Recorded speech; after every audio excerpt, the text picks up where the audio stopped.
ఇక big breaking news చూస్తున్నాం. BRS హయాంలో అక్రమాలు అవినీతికి పాల్పడినటువంటి ప్రతి ఒక్క అంశం ఒక్కొక్కటిగా బయటపడుతుంది. సోషల్ మీడియా పేరుతో కోట్ల రూపాయలు కొల్లగొట్టినట్టుగా ప్రస్తుతం ఉన్నటువంటి రేవంత్ సర్కార్ పూర్తి ఆధారాలతో బయటపెట్టేందుకైతే సిద్ధమవుతున్నట్టు తెలుస్తుంది. ఒకసారి దానికి సంబంధించిన డీటెయిల్స్ చూద్దాం. గత 10 ఏళ్ల పాటు బీఆర్ఎస్ పార్టీ తెలంగాణలో అధికారంలో ఉంది. సో అధికారంలో ఉన్నప్పుడు సోషల్ మీడియా పేరుతో ఇతరితర అవినీతి అక్రమాలకు గత బీఆర్ఎస్ ప్రభుత్వం పాల్పడినట్టు తెలుస్తుంది. దీనికి సంబంధించినటువంటి పూర్తి సమాచారాన్ని సేకరిస్తుంది రాష్ట్ర సర్కార్. గతంలో ఫార్ములా ఈ రేస్ కావచ్చు, కాళేశ్వరం, చెప్పుకుంటూ పోతే విద్యుత్ కొనుగోలు కావచ్చు, ఫోన్ ట్యాపింగ్, ఇలా వరుసగా అవినీతి అక్రమాలకు పాల్పడినట్టు తెలుస్తుంది.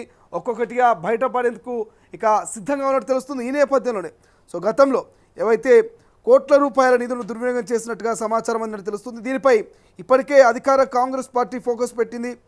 ప్రస్తుతం ఆ దిశగా ఆరాధిస్తున్నట్టుగా టాక్ నడుస్తుంది.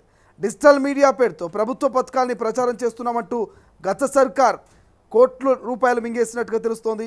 ఈ నేపథ్యంలో నిధుల దుర్వినియోగంపై విచారణకు రాష్ట్ర ప్రభుత్వం ఆదేశించినట్టుగా విశ్వసనీయ వర్గాల నుంచి సమాచారం అందుతుంది.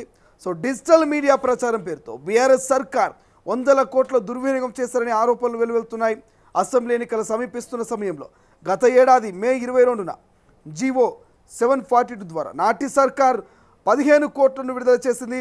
ప్రభుత్వ పథకాల ప్రచారానికి ఈ నిధులను వినియోగించుకోవాలంటూ సూచిస్తూనే ఈ నిధులను డిజిటల్ మీడియాకు విడుదల చేయాల్సిందిగా అప్పటి ex officio special secretary K Ashok Reddy పేరు మీదుగా జీవో విడుదలైంది. ఈ నిధులను ఇష్టారీతిన ఖర్చు చేయడంతో పాటు తప్పుడు బిల్లులను సమర్పించినట్టుగా తాజాగా అధికారులు గుర్తించారు. ప్రస్తుతం ఒక్కసారిగా ఇది చర్చనీయాంశంగా మారింది. 15 కోట్లకు సంబంధించి గతంలో ఏ విధంగా అయితే గత ప్రభుత్వం చాలా వరకు అయితే అవినీతి అక్రమాలకు పాల్పడినట్టు తెలుస్తోంది. దానికి సంబంధించి ఒకసారి మా ప్రతినిధి సాగర్తో మాట్లాడదాం.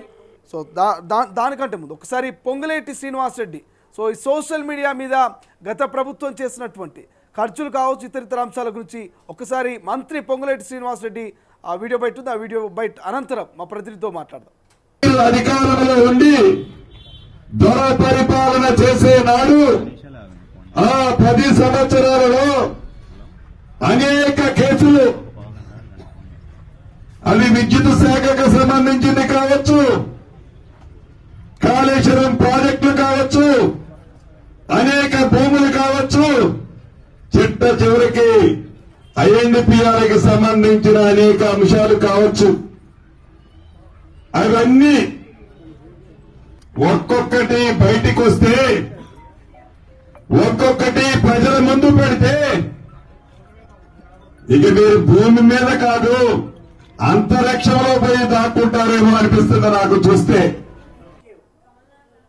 మంత్రి పొంగులేటి శ్రీనివాసరెడ్డి క్లియర్ గా చెప్తున్నాడు. గత ప్రభుత్వం తమ హయాంలో చేసినటువంటి అవినీతి అక్రమాలని ఒక్కొక్కటిగా బయటికి తీస్తామని చెప్తున్నారు. సోషల్ మీడియా పేరిట ఫేక్ బిల్లులు పెట్టి, తప్పుడు బిల్లులు పెట్టి దాదాపు 15 కోట్ల రూపాయలు రిలీజ్ చేసినట్టుగా తెలుస్తోంది అంటూ పొంగులేటి శ్రీనివాసరెడ్డి వ్యాఖ్యలు చేస్తున్నాడు.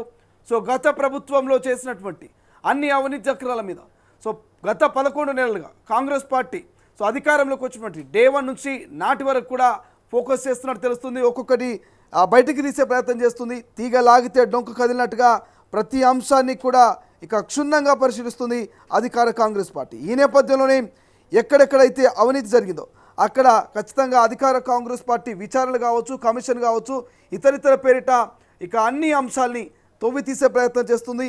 ఈ నేపథ్యంలోనే డిజిటల్ మీడియా ప్రచారం పేరుతో బీఆర్ఎస్ సర్కార్ వందల కోట్లు దుర్వినియోగం చేశారనే ఆరోపణలు వస్తున్నాయి. అసెంబ్లీ ఎన్నికలు సమీపిస్తున్న సమయంలో గతేడాది మే 22న జీవో 742 ద్వారా నాటి సర్కార్ 15 కోట్లను విడుదల చేసింది. ప్రభుత్వ పథకాల ప్రచారానికి ఈ నిధులను వినియోగించుకోవాలంటూ సూచించింది. ఈ నిధులను డిజిటల్ మీడియాకు విడుదల చేయాల్సిందిగా అప్పటి ex officio special secretary K Ashok Reddy పేరు మీదుగా జీవో విడుదలైంది. ఈ నిధులను ఇష్టారీతిన ఖర్చు చేయడంతో పాటు తప్పుడు బిల్లులు సమర్పించినట్టుగా తాజాగా అధికారులు గుర్తించారు. అయితే 15 కోట్లకు సంబంధించిన ఓ జీవో కాపీ సోషల్ మీడియాలో తెగ వైరల్ అవుతుంది. దీనిపై నెటిజన్లు తీవ్రంగా స్పందించారు. ఈ నిధులు ఏమయ్యాయంటూ ప్రశ్నల వర్షం కురిపిస్తారు. అయితే ఎన్నికల సమయంలో పాపులర్ అయిన ఒక పాట కోసం బీఆర్ఎస్ సోషల్ మీడియా అవసరాల నిమిత్తం పనిచేసినటువంటి వారి కోసము ఈ నిధులు వినియోగించారన్నటువంటి ఆరోపణలు సైతం వినిపిస్తున్నాయి. డిజిటల్ మీడియా పేరుతో గత 10 ఏళ్లలో వందల కోట్లను అప్పటి ప్రభుత్వం కాజేసిందంటూ విమర్శలు వ్యక్తమవుతున్నాయి. ప్రభుత్వ డబ్బుతో పాటు ఇక పార్టీ ప్రచారం చేస్తూనే మరోవైపు ప్రతిపక్ష పార్టీలపై రాజకీయంగా తమకు గిట్టని వారిపైన దుష్ప్రచారం చేస్తున్నారని నాటి ప్రతిపక్ష పార్టీ నేతలు ఆరోపించారు. ప్రతిపక్షాలతో పాటుగా డిజిటల్ మీడియా దుర్వినియోగంపై అందులో ఉన్నటువంటి పనిచేసే వారి సైతం స్వయంగా వివరాలు వెల్లడించారు. కానీ నాటి బీఆర్ఎస్ ప్రభుత్వం వారిని బుజ్జగించి బెదిరించి వివాదం తాత్కాలికంగా సద్దుమణిగేలా చేసినట్టుగా కొంత ప్రచారం జరుగుతుంది. మరోవైపు ఐటీ శాఖలో వివాదాలకు కేంద్ర బిందుగా డిజిటల్ మీడియా విభాగం డైరెక్టర్ నిలిచినట్టుగా ప్రచారం జరుగుతుంది. బీఆర్ఎస్ పార్టీలోనూ ఆయన చేస్తున్న పనులపై తీవ్ర స్థాయిలో ఆరోపణలు, అసంతృప్తి అప్పట్లో వ్యక్తమైంది. కనీస పరిజ్ఞానం లేని వారిని, తనకు నచ్చిన వారికి, బంధువర్గానికి వేలలో జీతాలు ఇస్తూ ప్రభుత్వ సొమ్మును దుర్వినియోగం చేశారన్నటువంటి ఆరోపణలు సైతం వచ్చాయి. ఇక ప్రభుత్వం ఈ విషయంపై సీరియస్గా దృష్టి సారిస్తే డిజిటల్ మీడియా పేరుతో జరిగిన అవినీతి మొత్తం వెలుగులోకి వస్తున్నట్టు జీవో కాపీని చూపిన నెటిజన్లు అభిప్రాయపడుతున్నారు. ఇప్పటికే ఫార్ములా కార్ సంబంధించి ఈ రేస్ వ్యవహారంలో నిబంధనలకు తుంగలో తొక్కి విదేశీ కంపెనీలకు 55 కోట్లు కట్టబెట్టినటువంటి వ్యవహారంపై ఇప్పటికే ప్రభుత్వం ఆధారాలు సేకరించింది. ఈ నిధులు తన ఆదేశాల ద్వారానే ఇచ్చినట్టుగా స్వయంగా కేటీఆర్ అంగీకరించారు. తాజాగా డిజిటల్ మీడియా పేరుతో నిధుల దుర్వినియోగం వెలుగులోకి బయటకు రావడంతో బీఆర్ఎస్కు కొత్త తలనొప్పి మొదలైంది.